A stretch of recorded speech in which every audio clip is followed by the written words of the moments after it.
Thank you. Welcome, y'all. This is another amazing episode of Think Light, Talk Heavy. I am your host, Miss Jamie B, and today I have the legendary Chip Fu from the Fu-Shinkens here to sit down and talk to me today. So, Yep. welcome, Thank you for having me. of course. I just wanna give you your flowers real quick because I don't really think a lot of you guys understand the impact that you've had on hip hop and how just being different. Is that noise bothering you? Mm-mm. You sure? Being different Okay. and being like just having your own style. Like you guys always had your own style. And Right. so how does that make you feel that you've had such an impact on hip hop?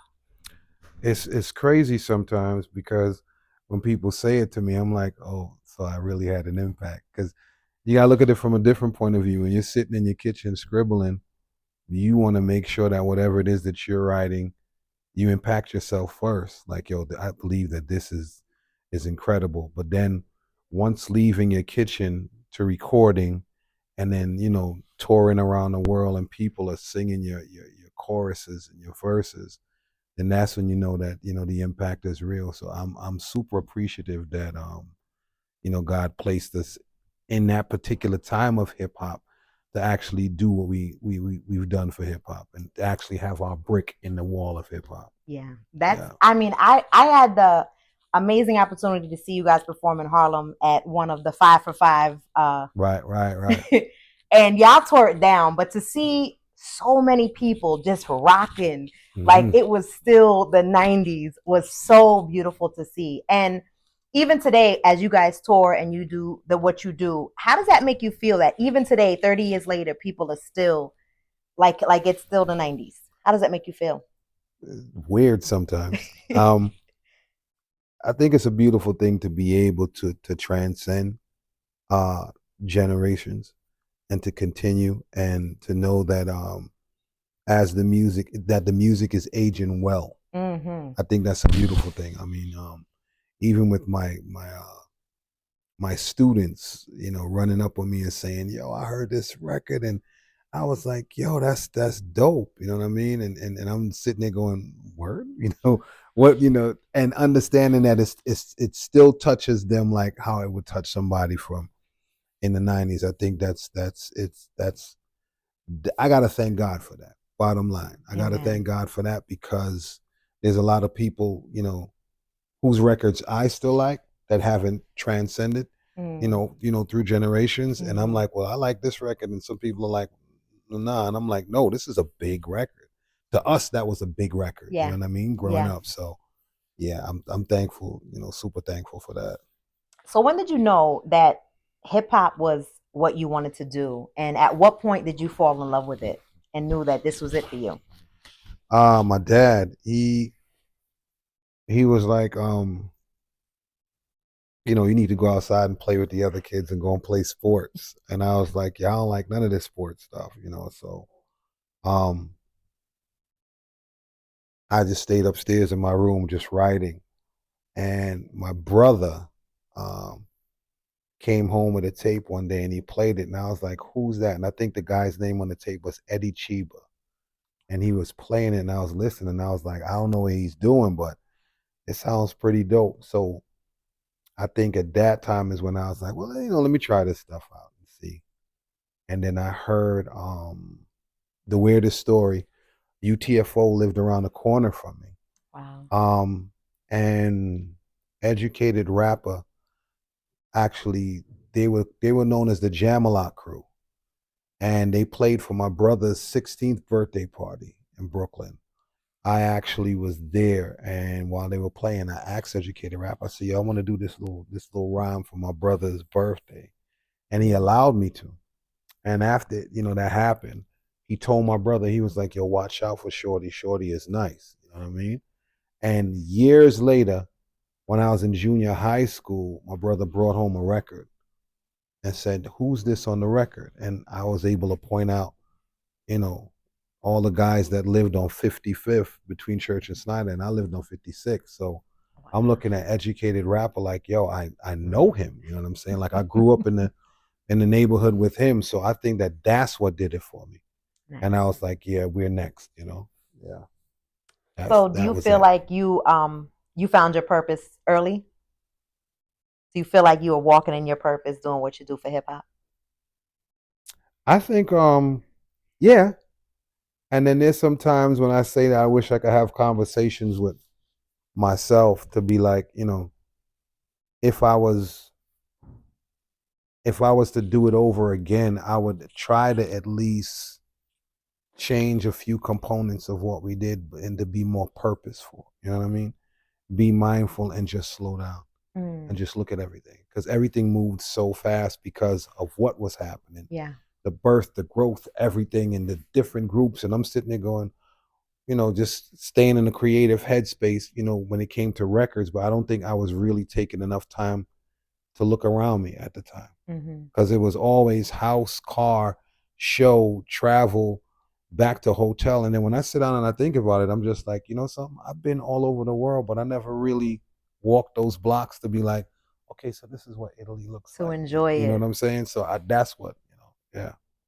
So now today, if Hmm. you were to be able to go back and I mean, I know a lot of these countries still want you guys out. Yeah. So is that something that you want to do now as, being the age that you are, like let me Hmm. just while I'm out here on this tour, let me do a little exploration as well. Yeah. I mean, I look forward to that, you know, especially, you know, being married. I could say to my wife, well, listen, we're going to go to Italy, and you know, before the show we're gonna walk around and, you know, take pictures and say that, you know, something that I thought of, an Hmm. idea that I thought of has us in this country, and just be thankful for it. You know, I definitely would. I would take the time to absorb more, even with the shows that I'm doing now. I just take the time to absorb it and be like, yo, I'm super thankful because there's a lot of people that's not even here to even reap the benefits of anything, you know. Exactly. And So. and that's why it was so important to me to give you guys your flowers while y'all still here to smell them. It's so important for me to pay homage to hip hop in the way that I'm able to, and Mhm. to being having a front row seat. Growing up in the, I don't know a world without hip hop. I was born in 78. I Mhm. grew up in the 80s. I Mhm. came of age in the 90s. So that's all I know. Hip Right. hop is all I know. Right. And so to be able to have a front row seat then, and then now to be the age that I am, and to still be able to go to these concerts and see, you guys perform and just relive those moments. Right, It's like right, right, it takes me all the way back. right. And for me, that's a blessing, because there are so many that didn't make it to see Hmm. the 50th, that may not have even thought we would make it this far. Right. Agreed. And so now here we are celebrating 51 years of hip hop. Hmm. And I want to be able to make sure that you guys get your flowers, because I you appreciate most that. definitely deserve them. I appreciate that. I appreciate those flowers. I appreciate that. Absolutely. That's what we do here, Think Light Talk Heavy. We are paying homage to all things hip hop, classic hip hop especially. And how do you feel about knowing that, okay, so you do the classes. So when did you start doing the classes with the kids? I started doing this in 2014, I think, 2010 or 2014. I started with Did the you knock the mic classes. off? I'm sorry. I started with my bad. I started with the classes. Can y'all hear me? No, it's not. I started with the classes because I figured it was time to be more purposeful. Hmm. And we were always arguing about the next generation coming up, and we didn't pour into them. You know what I mean? I Hmm. understood that when I was in high school, Full Force came to my high school. I was sitting in a gym, and they walked in, and it was like, stay positive and everything, and that changed my life because I was like, yo, Full Force came to my high school. Okay, so I said to myself, I wanted to develop a program to go into schools to at least mentor as many kids as I can and just be that extra person that they could actually speak to. You know what I mean? And Hmm. it's worked out beautifully, you know, to the point that we're in several schools now and it's just growing. Wow, that's dope. We're about to be a part of, we're working with NYPD, probation, etc. It's just getting bigger. And at the same time on my resume, I didn't want it to just read hip hop artist. You know what I Hmm. mean? I wanted to read several things, you Yeah. know. And but at the same time, bottom line, just be purposeful in my work. Mm-hmm. Make sure I go back to these schools and speak to these kids, or help them get jobs. You know what I mean? Mm-hmm. Help them get jobs. I wish I had people that came into the school and took the time out to have conversations with me. You know, all we had was our guidance counselor. Yep. So if And you they think, were old. yeah, right. So they'll sit there and It be was like, burnt out. They didn't know what they they were didn't know doing. what they wanted to do. It was like, you should do something with your hands. And I'm sitting there like, yo, you put me in shop class. I don't want to make no more ceramic. Well, I used to always make the ashtrays. Ashtrays. I'm like, yo, my parents don't even smoke, bro. Like, you making me make ashtrays? Like, yo, come on. But and that's what upset me. But I'm glad that I went through that because Mhm. I understood that it had to be something new and different for Right. these kids that nowadays. And And that's a void now that you're yeah, able to fill. right. And that's all when we start anything that we start, it's always about filling a void. It's Mhm. always about, having a solving a problem. Mhm. And I always feel like that's the biggest issue, especially in our communities. Mhm.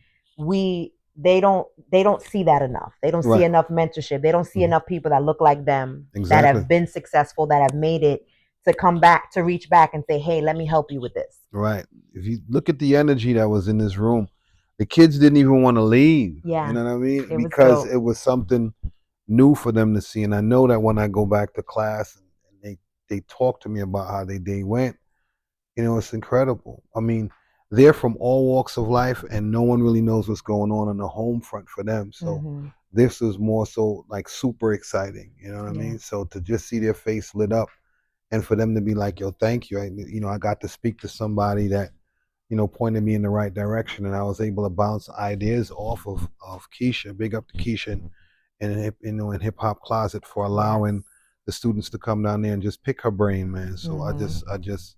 I'm just happy that I was able to, supply that, Yeah. that moment for them. Yeah. Mhm. That's a blessing.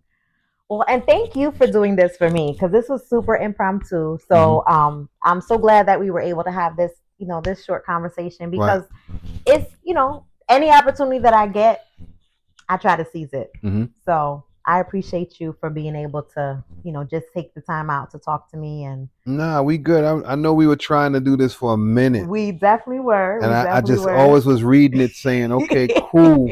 And then I had like a million things to do. And I was like, okay, I don't want to say no because I want to do it. Right. And it's like, all right, well, it's going to happen when it's going to happen. But Timing then, is everything. yeah, but then when you text me, it was like, boom, you're going to be here. I was like, all right, well, let's do it. You know what I mean? Timing is Perfect, everything. perfect. So I don't ever get, I've had people that I wanted to interview for years, and then I finally get a chance to interview Right. them. But I believe that God's timing is always perfect. Right. So nothing is Definitely. ever coincidental. Nothing is ever accidental. Mhm. So I'm just grateful No to be problem. able to, do what I do. So I'm flexible. Anytime anybody can do whatever, I'm there. That's what's up. So, That's what's up. but I appreciate you. No, thank you for having me. So this was another very short episode of Think Light Talk Heavy. Here is your host, Miss Jamie B, Chip Fu, Fu-Shinkens, and we are out. Peace.